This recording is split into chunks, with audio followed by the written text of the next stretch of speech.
In today's world, being a mother is a difficult undertaking.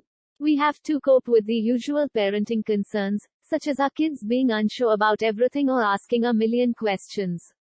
If that wasn't complicated enough, we now have to contend with a new degree of complexity: technology. Children nowadays have a digitalized childhood and are growing up in a digitally saturated environment, thanks to technological advancements. For us, parenthood has taken on a very different meaning than it did for our mothers. Working mothers, in particular, are facing new and unique challenges as a result of our fast-paced and stressful lives.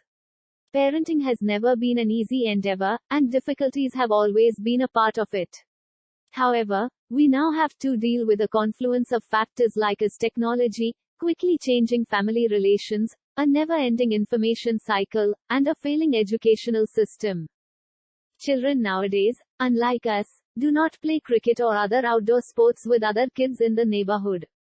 We must bear full responsibility for this scenario. We've provided them with televisions, video games, and laptops.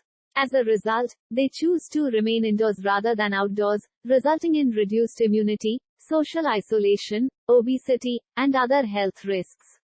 Children's natural immunity is hampered by being indoors for long periods of time, leaving them more exposed to germs and illnesses prevalent in. Previously, viewing television meant watching scheduled programs on specific days and times, when the entire family would gather in front of the screen. We only used the computer on rare occasions.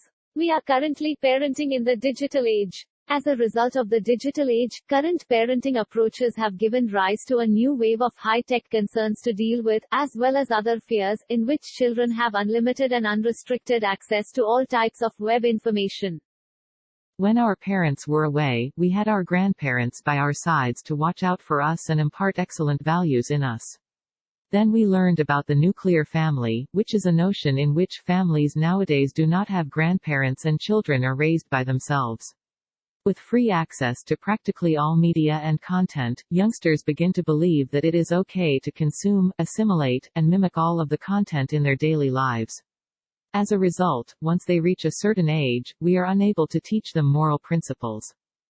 Not only has pollution and dust particles increased in the previous decade, but bacteria in the environment have developed at an alarming rate. These microorganisms are tougher, reproduce faster, and are more difficult to eradicate, making treating diseases caused by them a difficult undertaking. These environmental issues are extremely concerning, especially when they affect our children's health. A mother's life is never easy. We had to get up early in the morning and go to work after spending virtually the entire night with our kid. Then we come home from work, cook dinner, clean the house, and do the laundry before eventually falling asleep. We're hungry and anxious from juggling our career and personal lives. As a result, most of the time, youngsters are left alone with complete access to practically everything. This causes them to adjust their conduct, as well as a sense of uncertainty and loneliness. It is becoming increasingly necessary for us to make changes in our lives in order to safeguard our children from the changing environment in which they live. It is necessary to make changes in our daily lifestyle and routine in order to spend more time with